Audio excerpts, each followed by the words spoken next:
১ম এ আমি যুক্ত করি প্লেটোকে। প্লেটো আপনি বলেন তাহলে। জি, হ্যালো। হ্যাঁ, প্লেটো বলেন। জি, হুম। কেমন আছেন ভাই আপনি? ভালো আছি আশা করি আপনিও ভালো। বলেন। জি ভাই ভালো আছি আসলে। এটা আসলে খুব ভাগ্যের ব্যাপার। আসলে একদম ১ম এ জয়েন করে ফেলছি। এখন ভাই আসলে আমি আসলে কিছুদিন ধরে ঘাটাঘাটি করতেছিলাম একটা ব্যাপার নিয়ে।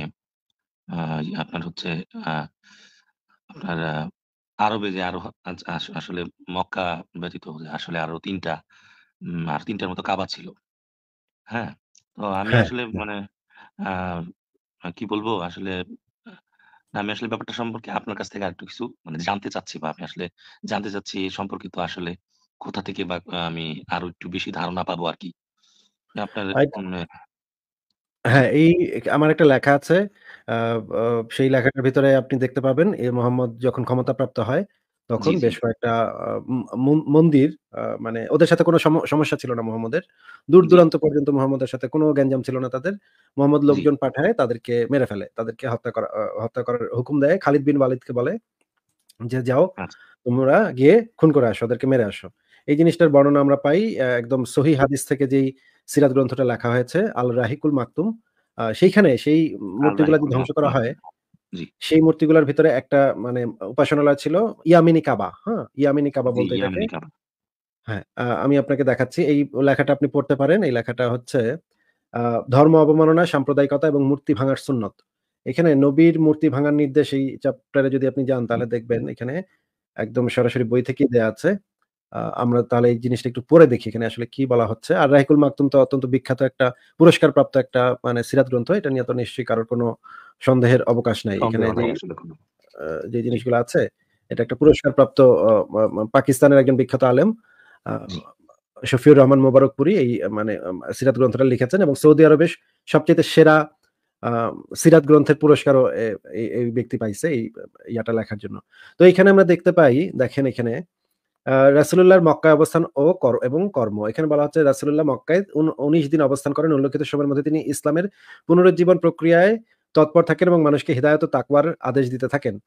উল্লেখিত সময়ের মধ্যেই নবী করিমের নির্দেশ অনুসারে আবু উসাইদ খোজাই নতুনভাবে হারামের সীমানা স্তম্ভ খাড়া করেন এবং ইসলামের আ ম মূর্তি ইসলামের মক্কার পার্শ্ববর্তী স্থানসমূহের মূর্তিগুলো ভেঙে ফেলা হয়। অধিকন্তু নবী করিমের পক্ষ থেকে ঘোষণাকারী মক্কায় ঘোষণা করতে থাকেন যে নিজ গৃহে কোন মূর্তি রাখবেন না। মানে ঘরেও মূর্তি রাখা যাবে না। যদি ঘরে হুম, মূর্তি থাকে তাকে অবশ্যই ভেঙে ফেলতে হবে। এরপরে মুহাম্মদ কয়েকটা বাহিনীকে পাঠান। দেখেন ৮ম হিজরির ২৫ রমজান উজ্জা নামক দেব মূর্তি বিনষ্ট করার উদ্দেশ্যে খালিদ বিন ওয়ালিদের নেতৃত্বে একটি ছোট সৈন্যদল প্রেরণ করেন। উজ্জা মূর্তির মন্দিরটি ছিল নাখলা নামক স্থানে। এটি ভেঙে ফেলে খালিদ প্রত্যাবর্তন করলে রাসূলুল্লাহ তাকে জিজ্ঞেস করেন, "তুমি কি কিছু দেখেছিলে?" খালিদ বললেন, "না।" রাসূলুল্লাহ বললেন, "তাহলে তুমি প্রকৃতপক্ষে তুমি তা ভাঙোনি। পুনরায় যাও এবং তা ভেঙে দাও।" উত্তেজিত খালিদ কোষমুক্ত তরবারি মানে নাঙ্গা তরবারি হস্তে পুনরায় সেখানে গমন করলেন। এরপর বিক্ষিপ্ত ও বিস্ত্রস্ত চুল বিশিষ্ট এক মহিলা তাদের দিকে বের হয়ে এলো। মানে মন্দির থেকে একজন উদ্ভ্রান্ত মহিলা মানে একটু চুল-টুল হ্যালো। এলোমেলো এবং জামাকাপড় আলু-থালু এরকমের একটা মহিলা মন্দির থেকে বের হয়ে আসলো। মন্দির প্রহরী তাকে চিৎকার করে ডাকতে লাগলেন। কিন্তু এমন সময় খালিদ তরবারি দ্বারা তাকে এতই জোরে আঘাত করলেন যে তার দেহ দ্বিখণ্ডিত হয়ে গেল। দেখেন এই মহিলার কিন্তু কোনো মানে দোষ নাই, তাই না? প্লেটো জি, আপনি একটু হ্যাঁ, বলেন তো যে এই মহিলার এখানে মানে সে তো মন্দিরে পূজা করতেছে। মন্দিরের পূজারী নিশ্চয়ই। সে পূজা-টুজা করে বা হ্যাঁ, কিছু হ্যাঁ। একটা করে। এই এটা মহিলাটা আসলে বের তার হয়ে আসছিল। এটা আসলে তার আসলে কি দোষ? আমি আসলে আ আমি আসলে বুঝি না যে যেকোনো মানুষ সে ভুল পথেও চলতে পারে, সে ঠিক পথেও চলতে পারে। শুধুমাত্র একটা বিশ্বাসের জন্য মানুষকে আসলে কিভাবে আঘাত করা যায়? এটা তো আসলে একজন এবং আঘাত মানে না দেখেন এমন সময় খালিদ তরবারি দ্বারা এতই জোরে আঘাত করেন তার দেহ দ্বিখণ্ডিত হয়ে গেল। মানে ২ টুকরা পুরা শরীর, মহিলার জি, পুরা শরীর ২ টুকরা করে ফেলল একদম, হ্যাঁ? মানে হয়তো পেটের এখানে হয়তো কোপটা মারছে সেটার কারণে হয়তো নিচের অংশ আর উপরের অংশ হয়তো আলাদা হয়ে গেছে। একদম ২ খণ্ড ২ টুকরা হয়ে গেছে পুরা শরীরটা, হ্যাঁ? এরপর হুম, রাসূলুল্লাহকে তিনি এ সংবাদ অবগত করলে তিনি বললেন, রাসূলুল্লাহ বললেন, "হ্যাঁ, ওটাই ছিল উজ্জা।" মানে ওই মহিলাটাই ছিল উজ্জা। তাকে মানে খুব ভালো বলল হুম, আরকি খালিদ বিন ওয়ালিদকে, হুম, "হ্যাঁ, তুমি ভালো কাজ করছো।" ওই মহিলাই ছিল আসলে উজ্জা দেবী। আচ্ছা উজ্জা দেবী বলে তো কিছু নাই, তাই না? আমরা তো যেটা জানি যে উজ্জা-টুজ্জা জি। এগুলো হচ্ছে রূপকথার গল্প। প্রাচীনকালের মানুষের বিশ্বাস। ইসলামেরও তো আকীদা হচ্ছে এটাই যে উজ্জা-টুজ্জা হ্যাঁ, বলে কিছু নাই, তাই না? হ্যাঁ। তো এখন একটা ইসলামের চমৎকার বিষয় আমি আসলে আপনাকে একটা আমার একটা থট আমি আপনার কাছে একটু প্রকাশ করতে চাই হ্যাঁ, বলেন। বা আপনার সাথে একটু আলোচনা করতে চাই। সেটা হচ্ছে আমার কাছে একটা বেসিক জায়গায় ব্যাপারটা আমার মাথার মধ্যে একটা বেসিক জায়গায় নক করছে। সেটা হচ্ছে তারা কোন মূর্তিকে আসলে পূজা করবে না। বা মূর্তিকে তারা হচ্ছে মূর্তির সামনে তারা মাথা নত করবে না। আচ্ছা ভালো কথা। মূর্তির সামনে তারা মাথা নত করবে না। ঠিক আছে তাহলে মানে এক আল্লাহর উপরে তারা বিশ্বাসী এবং শুধুমাত্র এক আল্লাহকেই তারা হচ্ছে পূজা করবে, তার ইবাদত করবে। তার সামনে মাথা নত করবে। ভালো কথা। তাহলে আমার একটা প্রশ্ন হচ্ছে বা আমার থটটা হচ্ছে এই যে বেসিক, একটা বেসিক জায়গা ইসলামের। তো আমরা বা হচ্ছে এই যে মাথা নত করি, বা যে নামাজ যে পড়ি আসলে কোন দিকের দিকে আসলে করি, মক্কার দিকে, কাবার দিকে। তো আসলে কাবাটা কি আসলে আল্লাহ? কাবার ভেতরে কি আসলে তো দেখা যাচ্ছে যে কাবার ভেতরেও আল্লাহ নাই। কারণ আল্লাহ আছেন আরশে। এটা তো আসলে মানে বলা। এটা এইভাবেই বলা। উপরের দিকে তাকায় তো আমাদের নামাজ পড়া উচিত, তাই না? আসমানের দিকে হ্যাঁ, তাকায়। আমাদের তো আসলে ওদিকে মুখ। আর মানে আরশের হচ্ছে উনি আছে। আরশুল আজিমে ৭ম আসমানের আরো উপরে কিন্তু আরো সিদরাতুল মুনতাহা আরেকটা পার হয়ে প্রশ্ন আছে, প্লেটো ভাই আরেকটা জি, জি, প্রশ্ন আছে। জি, যে এই যে বলা হয় যে আল্লাহ উপরে আছে, হ্যাঁ? উপরে জি। ঊর্ধ্বে একদম উপরে সরাসরি বলতে তো আমরা আসলে এইভাবেই জি, উপর বলতে তো আসলে কিছু নাই, তাই না? মানে হ্যাঁ, মহাবিশ্বের যদি আপনি দেখেন মানে সোলার সিস্টেমটা দেখেন বা মহাবিশ্বের একটা চিত্র যদি আপনার কাছে থাকে সেখানে তো উপর-নিচ বলেই কিছু আসলে নাই, তাই না? উপর-নিচ আসলো হ্যাঁ, কোত্থেকে? মহাবিশ্বে আবার উপর-নিচ কোত্থেকে? আমি যখন রাতের বেলা তখন তো তাইলে আমি নিচে চলে যাব, তাই না? তখন হ্যাঁ। আল্লাহ কি নিচে আছে তাইলে? এটা আসলে খুবই বেসিক জায়গায় একটা মানে আমার কাছে মনে হইছে যে কেমন একটা ব্যাপার যে উনি মানে এটা বলাই হইছে যে উনি ব্যতীত কারো সামনে মাথা নত করা যাবে না। তাহলে যেখানে সেজদাটা দেওয়া হচ্ছে এটা কি আসলে বা আসলে মানে আ আমি কাবার দিকে কেন আমি সেজদা দিব? আবার সবচেয়ে বড় ব্যাপার হচ্ছে যে পাথর। যেকোনো পাথর, যেকোনো মূর্তি, যেকোনো কিছুর প্রতি যেকোনো ধরনের বিশ্বাস রাখাই কিন্তু হারাম। তো এইখানে একটা পাথর যেটা হচ্ছে একটা উল্কাপিন্ড বলা হয়। অনেক সময় বলে উল্কাপিন্ড পৃথিবীর বাইরে থেকে আসা একটা বস্তু অথবা উল্কাপিন্ড হইতে পারে। যেটাই হোক, সেটা যেটাই হোক। খুব মহামূল্যবান গুরুত্বপূর্ণ কোনো পাথর, যেটাই হোক। কিন্তু এটা কিভাবে হইতে পারে? মানে এই বেসিক জায়গার মধ্যে প্রবলেম এই পাথর নিয়ে লেখা যে মানে আমি আমি যদি ভুল না হই পাথরটার নাম হচ্ছে কি? আম হাজরে আপনার ওই আসওয়াদ। হাজরে পাথরটার আসওয়াদ। নাম হাজরে হাজরে আসওয়াদ আসওয়াদ এবং এই হাজরে এইটা আসওয়াদ হচ্ছে আবার আ এই হ্যাঁ, হ্যাঁ, হাজরে আসওয়াদ পাথরটা আবার কিয়ামতের ময়দানে নাকি মুমিনদের পক্ষে সাক্ষী দিবে। যে এই ব্যক্তি হ্যাঁ, আমারে চুমা সাক্ষী দিছিল, দিবে। আল্লাহ পাক মানে করবে আরকি তো ওকালতি এইটা করবে। এইটা এইটা আসলে জি, এইটাই। পয়েন্ট এটাই। তে হাউ ইস দিস পসিবল? মানে নীতি মানে একটা কিন্তু মানে পাথরের কাছে ইথিক্স কিন্তু হ্যাঁ, ইথিক্স কিন্তু মিলে না। উনাদের নিজেদের ইথিক্সই কিন্তু নিজেদের কাছে মিলতেছে না। মানে তারা যেখানে বলতেছে যে এই যে পাথর পূজা করে না, হিন্দুরা হ্যাঁ, পাথর পূজা করতেছে, খুব খারাপ হচ্ছে, হ্যাঁ? এরা খুব খুব পাথর খারাপ পূজা হইতেছে করতেছে। ওদেরকে মারো, ধরো। তো তুমি কি ওদেরকে করতেছো হ্যাঁ। ভাই? তোমার পাথরে তো কিয়ামতের ময়দানে গিয়ে সাক্ষী দিবে মুমিনের পক্ষে। আচ্ছা, আমরা ওই হাদিসটা একটু দেখাই নিই মাঝখানে। যে মানে যে মানে কালো পাথরটা আছে মুমিনদের আল্লাহর কাছে হুম, বইসা এই কালো হুম, পাথরটায় আবার নাকি সাক্ষী দিবে। হ্যাঁ? দেখেন কি একটা হ্যাঁ, হ্যাঁ, অবস্থা। তিরমিজি শরীফ ইসলামিক ফাউন্ডেশনের ৮৭৮ নম্বর হাদিস। এখানে বলা হচ্ছে রাসূলুল্লাহ সাল্লাল্লাহু আলাইহি ওয়াসাল্লাম বলেন, "হাজরে আসওয়াদ জান্নাত থেকে" আচ্ছা এটা না, এই হাদিসটা না। আ এটাও না, দাঁড়ান। এই যে দেখেন। সুনানে ইবনে মাজাহ ২৯৪৪ নম্বর হাদিস। রাসূলুল্লাহ সাল্লাল্লাহু আলাইহি ওয়াসাল্লাম বলেছেন, "কিয়ামতের দিন এই পাথরকে উপস্থিত করা হবে। তার ২ টি চোখ থাকবে, তা দিয়ে সে দেখবে। জবান থাকবে, তা দিয়ে সে কথা বলবে এবং এমন লোকের আনুকূল্যে সাক্ষ্য দিবে যে হুম, তাকে সত্যতার সাথে চুমা দিয়েছে।" দেখেন এটা হুম। একটা সহি হাদিস, হ্যাঁ? হ্যাঁ, হ্যাঁ। তাইলে তাইলে তো ভাই ইসের দোষ কি? তাহলে পাথর মূর্তিদের পূজাই তো দোষ কি হইলো। ছিল? তুই তো হ্যাঁ, তাহলে পাথর পূজাই মূর্তিদের করলি। কি দোষ পাথরকে ছিল খুশি তাইলে? রাখার জন্য এই হ্যাঁ, পাথরকে খুশি করার জন্য তোরা গিয়া ভক্তি ভইরা সততার সাথে চুমা দিস। তাহলে তো পাথরকে খুশি হ্যাঁ, করতেছিস। পাথর হ্যাঁ। তো তো কি এখানে লাভ একটা হইলো তাইলে? হ্যাঁ, পাথর তো এখানে একটা দালাল হিসেবে কাজ করতেছে। মধ্যস্বত্বভোগী বলে না আমরা? মধ্যসত্ত্ব হ্যাঁ, হ্যাঁ, হ্যাঁ। মধ্যস্বত্বভোগী বলি না? জি, বাংলায়। এটাকে জি। দালাল বলে। তাইলে পাথর তো একটা দালালি করতেছে, তাই না? এই হ্যাঁ, দালাল দালালি পাথরের করতেছে। নিয়া তুমি গিয়া জান্নাতে যাবা। এইটা তো তাইলে শিরো কি হইল? এটা তো মূর্তি হ্যাঁ, পূজা হইল। শিরোল না? কি হইলো এটা? এটা আসলে কি বেসিক জায়গার মধ্যে আসলে মানে কত বড় একটা মিস্টেক। শুরু থেকেই মিস্টেক। এটা যদি এরকম হইতো যে উনার সময় চলত না। এরপরে ৫০০-৬০০ বছর পরে আব্বাসী উমাইয়া খলিফারা এগুলা পরিবর্তন করে শুরু করছে। তাহলে একটা কথা ছিল। মানে ইসলামিক হ্যাঁ, হিস্ট্রিরা অনেকে বলে যে হচ্ছে ওই আমলে কি চলতো সেটা এখন আর বোঝা যায় না। আব্বাসী উমাইয়া খলিফারা উনারা অনেক কিছু পরিবর্তন করে ফেলছে। হাদিসে অনেক কিছু পরিবর্তন আনছে, এই করছে। এটা তো একটা বেসিক এবং এটা শুরুতেও আমরা এটাই করছি। এখনো এটাই সবাই করতেছে। যেখানে নিরাকারে সেজদা দেওয়ার কথা, সেখানে কেন আকারকে সেজদা দিব আমি? তাহলে এটা আসলে বেসিক্যালি কি হইতেছে? এবং আচ্ছা, হচ্ছে পাথরকে প্লেটো ভাই কেন আমি রাজি খুশি করাতে যাব? আমাদের এই দলিলটা একটু জি, পড়ে শেষ করতে হবে। আপনি আমাকে আরেকটু সময় দেন। জি, জি এখানে বলা অবশ্যই। হচ্ছে যে তখন তোমাদের দেশে পূজা অর্চনার ব্যাপারে সে নিরাশ হয়ে পড়েছে। আচ্ছা, ২ নম্বর থেকে কি আপনি একটু পড়ে শোনাতে পারবেন আমাদেরকে? দেখা যাচ্ছে? জি, জি ভাই। আমি আসলে ফোনে করতেছি।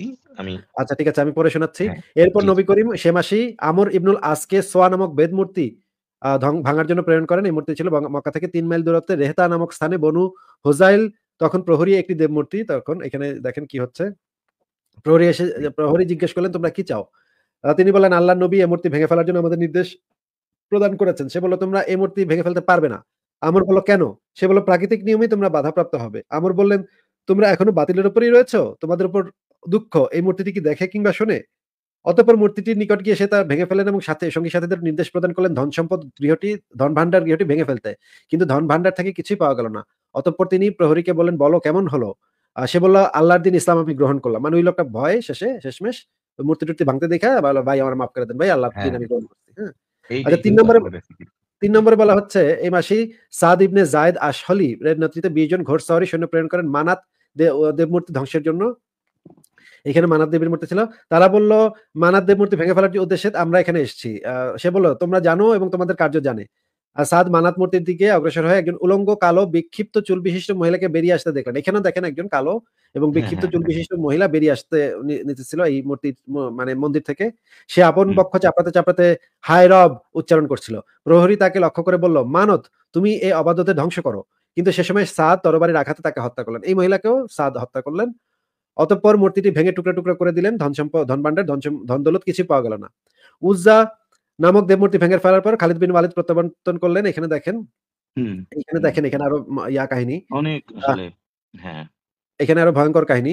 আ জি, উদ্দেশ্য ছিল আক্রমণ না করে মানে মোহাম্মদ আরেক জায়গায় পাঠাইলো। উদ্দেশ্য ছিল আক্রমণ না করে ইসলাম প্রচার। মানে মোহাম্মদ কিন্তু বলছে যে, "তোমরা গিয়ে ইসলামটা প্রচার করো, এত মাইরো-টাইরো না।" হ্যাঁ? আক্রমণ করো না।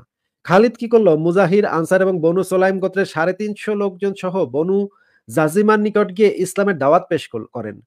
তারা ওই ৩৫০ লোককে আটকাইছে। ৩৫০ লোককে আটকায় ইসলামের দাওয়াত দিছে। তারা ইসলাম গ্রহণ করেছি বলার পরিবর্তে আমরা স্বধর্ম ত্যাগ করেছি বলল। মানে তারা হুম, জাস্ট বলে নাই যে আমরা ইসলাম ধর্ম গ্রহণ করছি। এটা না বইলা তারা বলল আমরা আমাদের ধর্মটা ত্যাগ করছি। ভাই আমারে ভাই মাইরো না ভাই। আমরা আমাদের ধর্মটা ত্যাগ কইরা ফেলাইছি। হ্যাঁ? এই কথাটা বলছে। হ্যাঁ, এ কারণে খালিদ তাদের হত্যা এবং বন্দী করতে আদেশ দিলেন।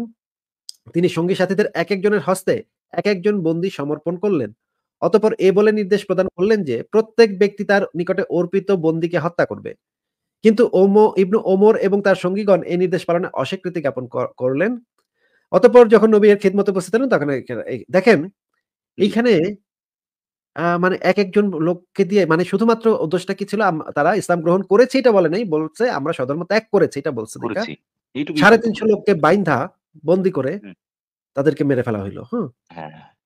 এখন আমরা এইগুলা দেখি জি, এখন আমরা দেখি আরো অনেকগুলা হাদিস আছে যেখানে এই যে ইয়ামিনী কাবা আ এই যে দেখেন বুখারী শরীফ ইসলামিক ফাউন্ডেশনের ২৮১১ নম্বর হাদিসে যে জিনিসটা বলা হচ্ছে, ঘরবাড়ি এবং খেজুর বাগান জ্বালিয়ে দেয়া। এটার অধ্যায়ের নামই হচ্ছে ঘরবাড়ি এবং খেজুর বাগান জ্বালিয়ে দেয়া। মানে খেজুর বাগানেও দোষ করছে ভাই, হ্যাঁ? আ তিনি বলেন রাসূলুল্লাহ সাল্লাল্লাহু আলাইহি ওয়াসাল্লাম বলেছেন, "তুমি কি আমাকে জিল খালাসের ব্যাপারে শান্তি দিবে না?" খাসাম গোত্রের একটি মূর্তি ঘর ছিল যাকে ইয়ামিনী কাবা নামে আখ্যায়িত করা হতো। হ্যাঁ, হ্যাঁ, হ্যাঁ। এই ইয়ামিনী এই কাবাব। জায়গায় মোহাম্মদ তাদের সৈন্যদেরকে পাঠাইছে। পাঠানোর পর দেখেন, এরপর জারির সেখানে গমন করেন এবং জুলখালাসা মন্দির ভেঙে এবং জ্বালিয়ে দেন। এদের সাথে কিন্তু মুহাম্মদের কোন ধরনের কোন গ্যাঞ্জাম, কোন ধরনের কোন মানে দুশমনি কিচ্ছু ছিল না। এরা কখনো মুহাম্মদকে কখনো আক্রমণও করে নাই। একদম হুদাহুদি তাদেরকে হুম, আক্রমণ করে মেরে ফেলা হইছে।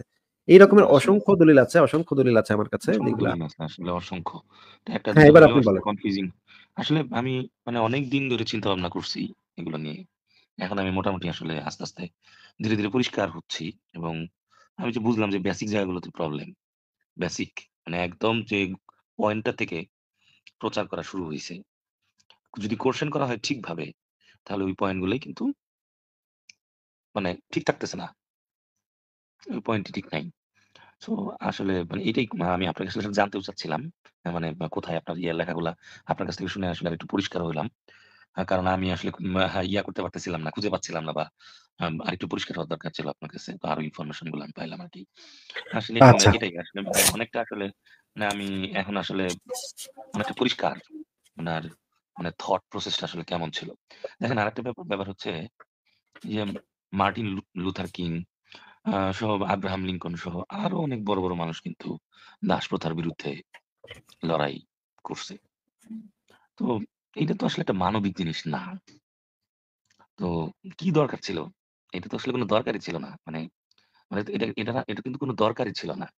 এটা মানে ভালো এবং খারাপ এই ২ টার উপর এই ২ টার উপরে বিবেচনা না করে তখন আসলে দেখা হইছে যে কিভাবে করলে মানুষ আসলে এই দলে ভিড়বে বেশি।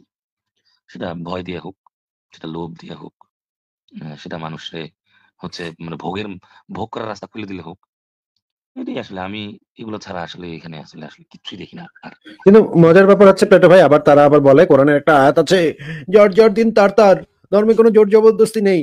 দেখেন ধর্মে নাকি জোর জবরদস্তি, মানে চিন্তা করছেন ভাই, হ্যাঁ, চিন্তা করছেন দেখেন ফাইজলামির একটা সীমা আছে, তাই না? সীমা আছে। ফাইজলামির তো একটা সীমা আছে।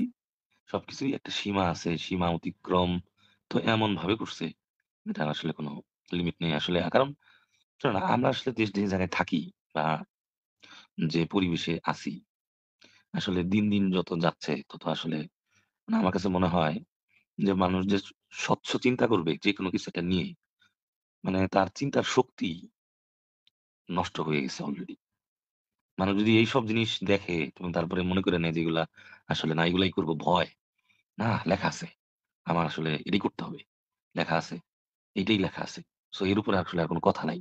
তাহলে তো আমি আমার চিন্তা বিবেক কোন কিছু আসলে কোন কাজে লাগাইলাম না। আমার তো ব্যাপারটা দেখতে হবে, বুঝতে হবে, জানতে হবে, খুঁজতে হবে। তারপর একটা জিনিসের উপরে একটা ফেইথ বলেন, বিশ্বাস বলেন করতে হবে। না আমি যদি যেখানেই হাত দেই সেখানেই সমস্যা। যেখানেই হাত দেই সেখানেই সমস্যা। আমি সমস্যা পেতে আমি আসলে ঠিক ১ দিন আছে। ২ দিন ধরে আসলে প্লেটো ভাই, যেগুলো দেখতেছি না জি, আজকে আমরা তাহলে আপনার সাথে আলোচনা শেষ করি। আমরা পরের জনের কাছে চলে যাই। কারণ আমার ব্যাক আচ্ছা, স্টেজ আচ্ছা। মধ্যে ভর্তি হয়ে জি, গেছে। জি, জি। অবশ্যই, অবশ্যই ধন্যবাদ ভাই আপনাকে। জি, ঠিক ভালো আছে থাকবেন। ভাই, ভালো থাকেন। জি। আপনাকে বিদায় জানাচ্ছি। পরের জনকে যুক্ত করি। মোহাম্মদ রুহুল আমিন আপনাকে যুক্ত করা আছে। বলেন আপনি। রুহুল আমিন নিজেকে আনমিউট করে কথা বলেন। নিজেকে আনমিউট করেন। বলেন। এই যে জিহাদ, এই যে জিহাদ, এই কাশি জিহাদ আর কতদিন যে চলবে? যক্কা-টক্কা হইলেও মনে হয় কাশি জিহাদ থামবে না। আচ্ছা, পরের জনকে যুক্ত করি। হাজি আপনাকে যুক্ত করা হয়েছে। হাজি আপনি বলেন। জি, আসিফ ভাই কেমন আছেন? ভালো আছি, আশা করি আপনিও ভালো। বলেন। জি, আসিফ ভাই আমি আপনার সঙ্গে একটু কথা বলতে চাই। আপনি তো মোটামুটি ইসলাম সম্পর্কে ভালো জানেন বলেন, রেফারেন্স ভিত্তিক কথা বলেন। এইটা আসলে আমাদের গতানুগতিক হুজুরদের মাঝে এই প্র্যাকটিসটা তেমন দেখা যায় না। এই জন্য আসলে আপনি স্পেশাল। তো আপনি যেহেতু ইসলাম সম্পর্কে জানেন, এই জন্য আমি আরেকটু জানতে চাচ্ছিলাম। বিষয়টা হচ্ছে যে ইসলাম তো অনেক সহজ, মানা পালন করা সহজ, কিন্তু আমরা হ্যাঁ, হ্যাঁ, ওয়াজে ইসলাম বা মানা ১ সেকেন্ড ভাই। ইসলাম মানা তো অবশ্যই সহজ। মানে হচ্ছে আপনারা ৪ খান বিয়া করবেন, দাসী রাখবেন, তারপরে নামাজ পড়বেন, হজ করবেন, যাকাত দিবেন। তারপরে গিয়ে মানে জিহাদ করবেন, গনিমতের মাল আনবেন, দাসী-টাসীকে দাসীর সাথে করবেন। এগুলো তো সহজ না। এগুলো তো আসলে বেস্ট, হ্যাঁ? মানে মনে করেন আপনি একজন জিহাদি। ধরেন আপনি একজন জিহাদি, আপনি মনে করেন ভারত আক্রমণ করলেন, হ্যাঁ? ভারত আক্রমণ কইরা ভারতের মানে লোকদেরকে মাইরা তাদের মা-বেটিকে তুইলাই না। মনে করেন এই যে সিনেমার নায়িকা সুন্দরী, সুন্দরী এগুলাকে আপনি গনিমতের মাল বানাইলেন। তাইলে তো ভাই কত সহজ না জীবন। দেখেন আপনার ঘরের ভিতরে দাসীবান্দি হয়ে থাকবে ক্যাটরিনা কাইফ, ঐশ্বরিয়া রায়, তারপরে সুস্মিতা সেন। কত সুন্দরী আপনার ঘরে দাসী হিসেবে থাকবে, তাই না? এটা তো সহজই ভাই, এটা তো অত্যন্ত সহজ। কঠিন হচ্ছে যুক্তি দিয়ে, এটা ঠিক বলছেন আপনি, ইসলাম মানা সহজ। আপনার নিচে টাইটেলও লিখে রাখছেন আপনি। এটা সত্য আপনি বলেছেন। এটার সাথে আমি এগ্রি করি যে ইসলাম মানা অনেক সহজ। কিন্তু যুক্তি তথ্য প্রমাণ দিয়ে চিন্তা ভাবনা করা এটা একটু কঠিন কাজ। অন্ধবিশ্বাস করাটা অবশ্যই সহজ। আপনি যে ইসলামে অন্ধবিশ্বাস করেন এটা অবশ্যই সহজ। অন্ধবিশ্বাস করতে মাথা খাটাইতে হয় না ভাই। খালি বাপ মায়ে যেটা কইছে, আপনি যদি হিন্দু পরিবারে জন্মান তাহলে বাপ মায়ে যেটা কইছে জয় শ্রীরাম, হ্যাঁ? যদি মুসলমান পরিবারে জন্মান আল্লাহু আকবার। হ্যাঁ? যদি খ্রিস্টান পরিবারে জন্মান হালেলুয়া, হ্যাঁ? এটা তো সহজই। মানে অন্ধবিশ্বাস করতে তো মাথা খাটাইতে হয় না। মাথার কাজ কম ওইখানে। কিন্তু যখন আপনি যুক্তি তথ্য প্রমাণ দিয়ে বিচার বিশ্লেষণ করতে চেষ্টা করবেন, দলিল প্রমাণ ঘাটবেন, পড়ালেখা করবেন, জ্ঞান অর্জন করে যাচাই করার চেষ্টা করবেন, এই কাজটা অবশ্যই কঠিন। নাস্তিকতার পথটা অত্যন্ত কঠিন। আপনি আপনার সাথে এটার সাথে আমি একমত। আপনার টাইটেলটা ইসলাম মানা সহজ এটা লিখেছেন, এটার পাশে একটা কমা দিয়ে আবার লিখে দিয়েন নাস্তিকতা অনেক কঠিন। এটা লিখে দিয়েন তাহলে একদম পারফেক্ট হবে আপনার সেন্টেন্সটা। বুঝছেন ভাই? জি, আসিফ ভাই যথার্থ বলেছেন। এখন আমি কিন্তু তারপরও আমরা দেখতে পাই সমাজে বা আমাদের যেটা হয় মুমিনদের মধ্যে প্রচুর ঝগড়াঝাটি, টানাটানি। এ বলতেছে এইভাবে করো, ও বলতেছে ওইভাবে করো, নিজেদের মধ্যে বিশাল হাঙ্গামা। কিন্তু আমি তো দেখতেছি যে মুমিন থেকেও অনেক সহজভাবে পালন করা যায়। এই জন্য আমি কিছু পয়েন্ট মেক করছি। আপনার কাছ থেকে এই জিনিসগুলো আমি একটু শুধু কনফার্মেশন চাই আর কি। যেমন প্রথমে যদি আমি প্রশ্ন দিয়ে একটা শুরু করি আমার কথাটা। যেমন বইয়ের সব পড়া শিখে কিন্তু একজন ছাত্র ভালো রেজাল্ট করতে পারে না। তাকে ভালো স্টুডেন্ট হইতে হলে কিছু অন্যরকম কিছু কোয়ালিটি থাকা প্রয়োজন। আবার একজন মুমিন হিসেবে ভালো মুমিন হইতে হলে সব আমল করে কিন্তু তার পক্ষে মানে ইসলাম পালন করা সহজ সম্ভব না। এই জন্য হয়তো তার কিছু কিছু টেকনিক অবলম্বন করা লাগবে। যেমন মনে করেন যে এই নর্মালি ইসলামে কি কি বিষয়ের উপর বেশি গুরুত্ব দেওয়া হয়েছে, নামাজ, হজ, রোজা, জাকাত, এগুলোর উপরই, তাই না? তো আমরা নামাজ দিয়ে যদি প্রথমে যদি শুরু করি, যেমন আমি হাদিসের ভিত্তিতে কথাগুলো বলবো। আপনি তো হাদিসগুলো আশা করি আপনি সবই জানেন, কোনোটা আমি ভুল বললে আপনি আমাকে ধরায় দিবেন সঙ্গে সঙ্গে। এবং আমি প্রথমে যে নামাজ নিয়ে যদি শুরু করি, যেমন বলা হয়েছে এক ওয়াক্ত নামাজ কাজা হলে এক হুকবা যে আগুনে পুরাবে, এটা কিন্তু একটা জাল হাদিস। ঠিক আছে আসিফ ভাই? হ্যাঁ, হ্যাঁ, বলেন। আচ্ছা, তাহলে এই নামাজ নিয়ে তো এত টেনশন করার কিছু নাই। তারপর এখানে বলা হইতেছে একটা হাদিসে, অজু করলে সকল গুনাহ মাফ, নামাজ অতিরিক্ত, জান্নাতের 8টি দরজা খুলে যায়। মানে অজু করলেই তো আমার সকল গুনাহ মাফ, আপনার নামাজ তো এত এখানে অতিরিক্ত। আপনার এত কিছু করার আসলে দরকার নাই। আমি এক হাদিস বলে দিই, এক হাদিসের ভিতরে আপনি সবকিছু পেয়ে যাবেন। সেটা হচ্ছে মানুষের আহ আমল মানুষকে জান্নাতে নিতে পারবে না। মানুষের আমল মানুষকে জান্নাতে নিতে পারবে না, শুধুমাত্র আল্লাহর ইচ্ছাই শুধুমাত্র মানুষকে জান্নাতে নিতে পারবে। এইটা এবং এই হাদিসে বলা ব্যাপারে আছে। স্বয়ং হ্যাঁ, বলেন। এবং এই ব্যাপারে স্বয়ং নবীজি উনিও তো আমল করে বলতে গ্যারান্টি দিতে পারেন যে আমি জান্নাতে যাব। হ্যাঁ, নবীও এটা শিওর ছিল না যে জান্নাতে যাবে। এবং আমলের মাধ্যমে কেউ কখনো জান্নাতে যেতে পারবে না, এটা সরাসরি নবী পরিষ্কারভাবে বলে গেছে। আমলের মাধ্যমে জান্নাতে শুধুমাত্র আল্লাহর রহমতেই একজন মানুষ জান্নাতে যেতে পারবে। আমল আসলে একটা জিনিস, করলে করেন, কিন্তু এটা দিয়ে যে আপনি জান্নাতে যেতে পারবেন এমন কোনো নেই। কিন্তু আমরা তো দেখতেছি যে আমল নিয়ে, ভাই তুমি রোজা রাখছো কিনা, না এই অক্ত নামাজ পড়ছো কিনা, তোমার মাথায় টুপি নাই কেন, তুমি বোরকা পরো নাই কেন, কিভাবে যে মুমিন মুমিন রাইকেদেরকে যে আপনার এই চাপ দেয়, এটা তো মানসিক চাপ বিরাট। হ্যাঁ, ঠিক আছে। আসিফ ভাই, হাজি ভাই, আপনি কি আপনার আর কোনো পয়েন্ট আছে? না আসিফ ভাই, এই পয়েন্টে আমি একটু কনক্লুশনের দিকে যেতে চাই আর কি। আচ্ছা, যান। ধরেন এই যে গুনাহ যদি আমরা যদি তিন তিন ধরনের আমরা যদি জানি, একটা সগীরা গুনাহ, কবিরা গুনাহ, ঠিক আছে? ধরেন সগীরা গুনাহগুলা কিভাবে মাফ হয়? আমল দ্বারা। আর কবিরা গুনাহগুলা কিভাবে মাফ হয়? আল্লাহর কাছে তওবা করলে, তাই তো? আর হচ্ছে আপনার শেষে ধরেন সগীরা গুনাহ আমি অনেক আমল করলাম বা যতটুকু পারি করলাম ইসলামের ভিত্তিতে, কবিরা গুনাহ আমি আল্লাহর কাছে তওবা করলাম খাস দিলে, আল্লাহ আমাকে মাফ করে দিল, তাহলে আমার সগীরা গুনাহ মাফ, কবিরা গুনাহ মাফ। এখন লাস্টে একটা গুনাহ রয়ে গেছে, সেটা হচ্ছে বান্দার হক। এইটা আল্লাহ মাফ করে না, এটা কোনো তওবা করলে হয় না। এটা শুধু যে বান্দার কাছে আমি ভুলটা করছি, পাপটা করছি, সে যদি আমাকে ক্ষমা করে, তাইলে একমাত্র আমি ক্ষমা হইয়া এই 3টা স্টেপ পার হইয়া তখন আমি হয়তো একটা জান্নাতের আশা করতে পারি। এইখানে একটা পয়েন্ট আমার কাছে খটকা লাগতেছে। আচ্ছা, ঠিক আছে। হাজি সাহেব, আপনার মনে হয় আপনি নিজেই আপনার প্রশ্নের উত্তর। আপনাকে আসলে নতুন করে কিছু বলারও নাই, জানাবারও নাই। আপনি নিজেই আপনার প্রশ্নের উত্তর নিজেই খোঁজেন। আপনি কি আর কোনো কিছু বলবেন?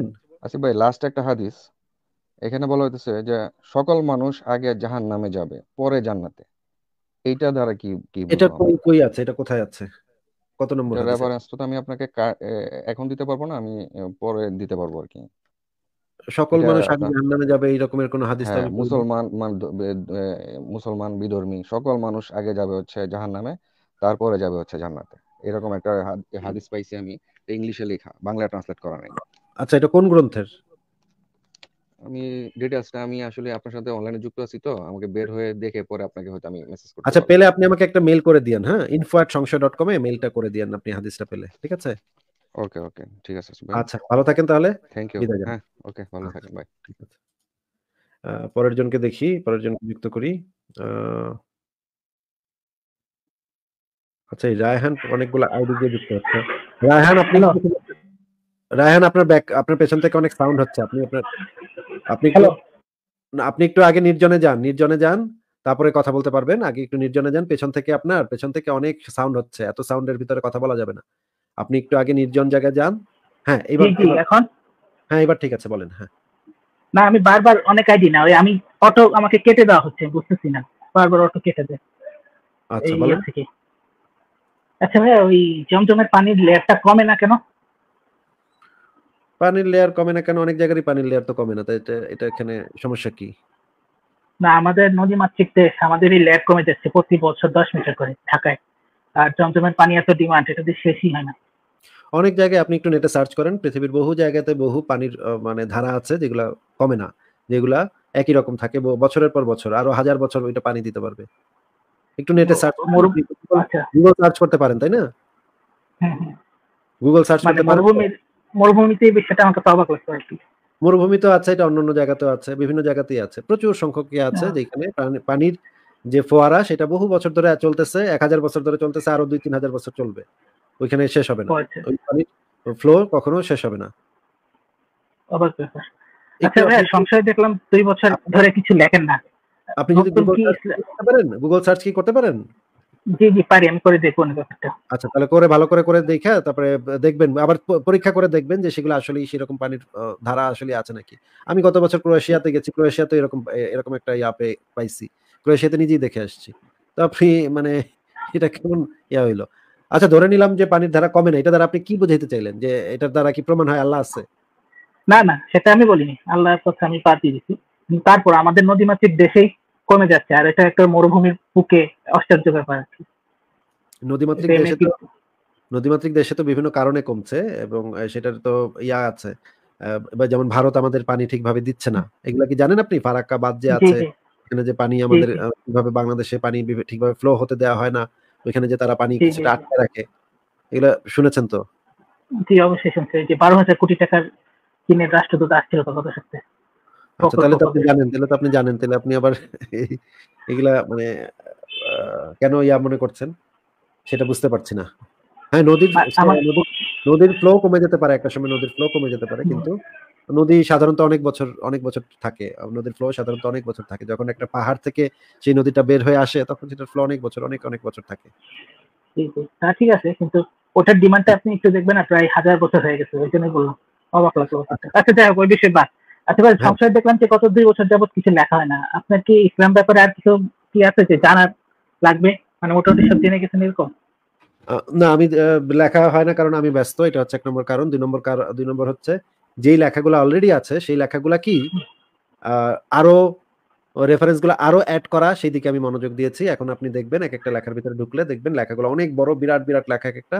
কারণ আমি এটা বেশি ইম্পর্টেন্স দেই, নতুন লেখার থেকে পুরনো যে লেখাগুলো আছে সেগুলা কি আরো তথ্য সমৃদ্ধ করতে, আরো বেশি দলিল মজবুত করা। হ্যাঁ, ওই পুরনো আমার নতুন লেখার মানে আমি এটা সংশয়.com এর স্ট্র্যাটেজি এটা, যে আমাদের নতুন লেখার কোনো দরকার নেই। নতুন লেখা অনেক লোক পাঠায় আমাকে, লিখা দেয়, আমি বলি যে না ভাই, এই লেখা এটা হবে না, এভাবে হবে না। কিন্তু আমাদের এক একটা লেখা যেন একদম দলিল দিয়ে একদম ফুল প্রুফ হয়, সেটা হচ্ছে আমার লক্ষ্য। তাহলে এই কথা তো বলা যায় মোটামুটি ইসলামের ব্যাপারে আপনার সবকিছু জানাশোনা হয়ে গেছে, মানে পড়া যতটুকু যায় একজনের পক্ষে। সবকিছু পড়া হয়ে গেছে এটা তো আর কেউ কখনো বলতে পারে না যে সব পড়া হয়ে গেছে, কিন্তু না A to Z না হোক, মানে একটা আইডিয়া করছে, নতুন কোনো ডিপার্টমেন্ট নাই যে এই ডিপার্টমেন্টটা সম্পর্কে আমি জানি না। হ্যাঁ, আইডিয়া তো মোটামুটি সব ডিপার্টমেন্টের সম্পর্কে হয়েছে, কিন্তু এই যে শিয়াদের সম্পর্কে এখনো আমি বইপত্র ভালোভাবে পাইনি। শিয়াদের ধর্ম আমিও চেষ্টা করছি, ওগুলো সব ফার্সিতে লেখা, আরবিতে লেখা, বাংলায় কিছু নাই, আমিও পড়ার চেষ্টা করছি, নাই পারা যায় না। বাংলায় কিছু নাই, বাংলায় 2-1টা বই আছে, 2-4টা বই আছে, আমি পড়ে ফেলছি, কিন্তু তেমন একটা বই পাওয়া যায় না, অনলাইনেও পাওয়া যায় না, আবার মানুষকে দিয়ে যে কিনাবো সেরকম ইয়াও এখন হচ্ছে না, মানে খুঁজে পাচ্ছি না সেই বইগুলো যে মানুষকে দিয়ে কিনে তারপরে জার্মানি পাঠাবে সেটাও একটু কষ্টকর হয়ে যায়, এই জন্য আর ওইটা সম্পর্কে জানা একটু কঠিন হয়ে গেছে। ভাই, আগে মক্কা থেকে মদিনায় মানুষ কিভাবে রাস্তাটা চিনতো, মানে যেখানে যাক মরুভূমিতে কিভাবে নির্ধারণ করতো যে আমরা ওইখানে যাবো, ইজিপ্টে যাবো? এখনই গুগল ম্যাপ থাকতে হারাই যায়, তখন কিভাবে পারে আসতো? মানে শুধু মরুভূমির কথাই কেন আপনি বলতেছেন? বাংলাদেশেও তো সেই সময় মানুষ ছিল, ভারতেও তো মানুষ ছিল, ভারতের মানুষ যাতায়াত করতো কিভাবে? ইবনে বতুতা থেকে শুরু করে প্রাচীনকালের যে অভিযাত্রীরা, তারা মানে যাতায়াত করতো কিভাবে? আমাদের দেশে বা আমাদের উপমহাদেশে তো ল্যান্ডমার্ক আছে, নদী পাহাড় বিভিন্ন ল্যান্ডমার্ক, সেখানে কিছুই নেই, পুরোটাই সাদা। না, আপনি যেটা মানে কি বলেন ভাই, মানে আপনি কি মানে মানুষের ইতিহাস কিছু পড়েন নাই? মানুষ বহু প্রাচীনকাল থেকেই, একদম প্রাচীনকাল না, অনেক আগে থেকেই মানুষ কম্পাস ব্যবহার করে, শুকতারা দেখে দিক নির্ধারণ করে, সূর্য দেখে মানুষ দিক নির্ধারণ করে, চাঁদ দেখে চাঁদের গতি প্রকৃতি দেখে মানুষ দিক নির্ধারণ করে। যারা নদীতে মানে মানে অভিযানে বের হয়, তারা সাধারণত শুকতারা দেখে, ওদের একটা হিসাব আছে, সেই মানে চাঁদটা কোন অ্যাঙ্গেলে আছে, শুকতারাটা কোন অ্যাঙ্গেলে আছে, সেটা দিয়ে সেটা মেপে ওরা বুঝতে পারে যে ওরা এক্স্যাক্টলি কোন জায়গায় আছে এবং ওরা কোন দিকে যাচ্ছে। এগুলো তো ভাই মানে প্রাইমারি স্কুলের জিওমেট্রি পড়লেও এই জিনিসগুলো জানা যায়। এইগুলা আপনি মানে আপনি কি খুবই অবাক যে প্রাচীন আগের কালে মরুভূমিতে মানুষ কেমনে জানতো ভাই? না খুব অবাক না, মানে আগের এটা একটা চিন্তা লাগে। আগের কালের আর্কিমিডিস কত বড় বড় আবিষ্কার করে গেছে, সেই প্রাচীন গ্রিসের মানে বিরাট বিজ্ঞানী আর্কিমিডিস হাইড্রোলিক প্রেসার আবিষ্কার করে গেছে। হ্যাঁ, আপনি মানে সেই বলতেছেন মরুভূমিতে কেমনে মানুষ হাঁটতো? মানে ইউক্লিডিয়ান জিওমেট্রি আপনি পড়েন নাই? পিথাগোরাসের উপপাদ্য আপনি পড়েন নাই ভাই? আর্কিমিডিস ওরা তো সবাই সেন্ট্রালাইজড স্টেটে থাকতো, আর এরা তো সব ছিল গোত্রভিত্তিক, এত লেখাপড়া তো পড়তো না। হ্যাঁ, ওরা মানে কিন্তু তারপরেও তো মানে জ্ঞান বিজ্ঞান তো অনেক আগেই আরো ডেভেলপ হয়েছে, তাই না? এবং জ্ঞান বিজ্ঞান তো স্প্রেড করে, এক এক জায়গা থেকে এক এক জায়গায় ছড়ায় নাকি? তা তো ছড়ায়, কিন্তু তখন কি আর এত ছড়াইছে? গ্রিক থেকে একবার পুরা তখন ওই অঞ্চলটা তো একটা ছিল, বাণিজ্য অঞ্চল ছিল। সেখানে ওই যে যারা হচ্ছে বাণিজ্য কাফেলাগুলা মক্কা মদিনাতে গিয়ে তারা মানে উটগুলা রাইখা সেখানে ওরা রাত্রেবেলা মানে মৌজ মাস্তি করতো। ওইখানে হচ্ছে গিয়ে পানি টানি খাইতো, ওই কূপ গুলাতে পানি টানি খাইতো। সেখানে গিয়ে তারা বৈশা আড্ডা মারতো, রাতের বেলা তারা বসে আড্ডা মারতো। তো এই অঞ্চলের মানুষ তার অঞ্চলের গল্পগুলা নিয়ে ওদের কাছে বলতো, আবার ওই অঞ্চলের মানুষ তাদের গল্পগুলা নিয়ে এখানে বলতো। ওই যে যখন আড্ডাবাজি করতো তখন তো গল্পগুলা আমাদের অঞ্চলে কি আবিষ্কার হয়েছে, আমাদের অঞ্চলে কি কোন বিজ্ঞানী কি বানাইছে বা কেমনে কি হয়েছে, এগুলো একজন মানুষের থেকে আরেকজন মানুষের কাছে ছড়াইতো। এবং এই কারণেই এই কূপগুলা, যে মরুভূমিতে যে কূপগুলা, সেগুলো খুব ইম্পর্টেন্ট অঞ্চল ছিল। সেগুলা সাংস্কৃতিক অঞ্চল ছিল। বিভিন্ন সংস্কৃতির মানুষ সেখানে আইসা মানে রাত্রি যাপন করতো।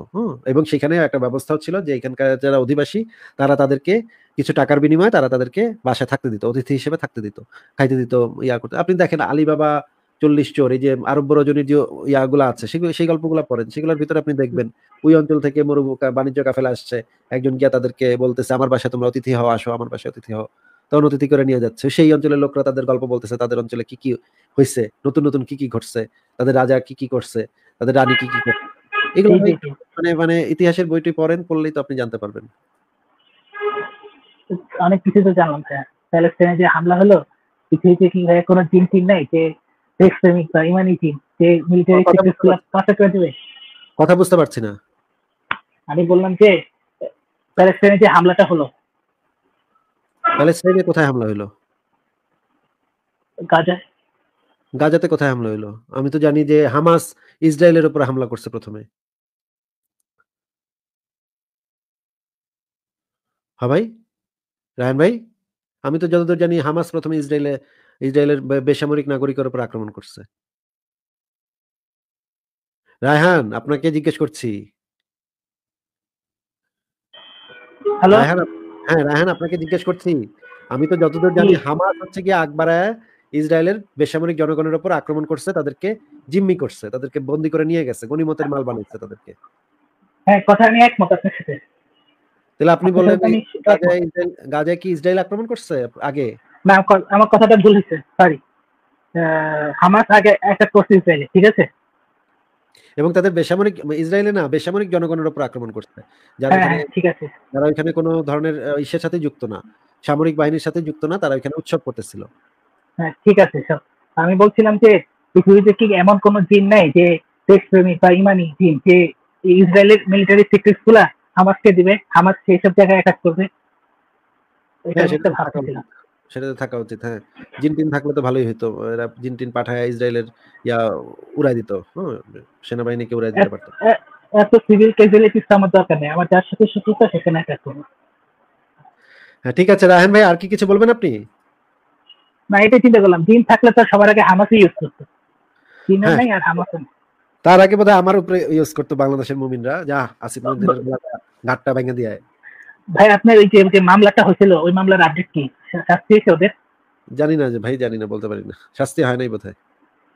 ও, ফারাবি কি জেল থেকে ছাড়া পাইছে? ফারাবি তো এখনো জানি না ভাই, ফারাবি কে কোথায় আছে, মনে হয় ছাড়া পায়নি, মনে হয় পায় না, দেখছি খুঁজে পাইনি। আচ্ছা ঠিক আছে, আমি এগুলো জানি না ভাই, বলতে পারবো না। ঠিক আছে, আচ্ছা ঠিক আছে, তাহলে বিদায় জানাই, ভালো থাকেন। আচ্ছা, তাহলে উনি চলে গেছেন, তাহলে পরের জনকে যুক্ত করি।